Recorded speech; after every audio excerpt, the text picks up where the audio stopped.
Magaling na team daw ang Lakers ayon kay LeBron kung palagi daw nilang magagawa ito kada laro. We are a really, really good team. Pero bago yan, Bruce Brown Jr. nag-debut na sa Toronto Raptors.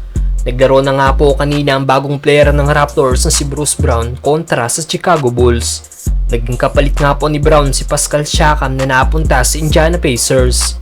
Solid naman na naging debut ng nasabing guard sa bago niyang team dahil nagtapos nga po ito na may 15 points at 7 rebounds, shooting 7 of 10 sa field. Pero hindi ito naging sapat para matalo nila ang Chicago Bulls. Nagtapos nga po ang laban si score 116 to 110.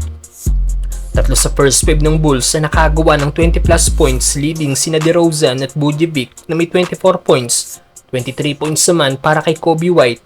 At para naman sa Raptors, nanguna nga po si Scottie Barnes na nagtapos na may 31 points. Dumating na rin sa Indiana kanina si Pascal Siakam na hindi pa rin naglaro sa laban nila ngayon kontra sa Sacramento Kings. Posibleng maglaro na ito bukas sa back-to-back game nila kontra naman sa Portland. Samantalang LeBron sinabing isang magaling na team daw ang Lakers kung palagi nila itong magagawa kada laro.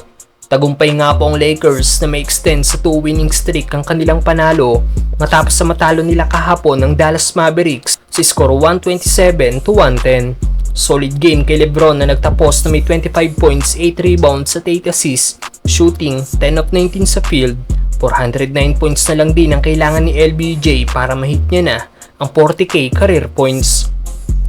Dali-dali ring umalis sa court si LBJ after ng kanilang game kahapon para mapanood ang laro ng kanyang anak na si Bronny James.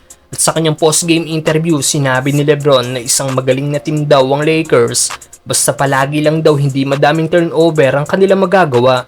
At mas makakakuha sila ng maraming rebound na nagawa nila sa Dallas kahapon. Offensively, we did not turn the ball over. And when we don't turn the ball over, we clean glass defensively. We are a really, really good team.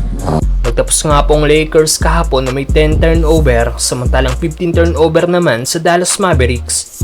Dagdag pa ni LBJ, kabaliktaran daw nito ang Lakers kung hindi daw nila ito magagawa kada laro. When we have high turnover games and we give up a lot of offensive rebounds, we're the complete opposite. So.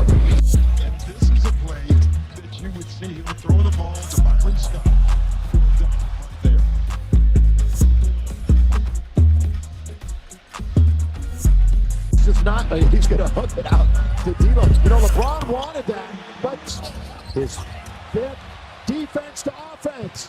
Austin Reeves attack the lava. Knock it away. Davis, here he goes, runs over a bit. That's a block. Now they're up by 20. D'Lo making 23. Timeout, Jason Kidd.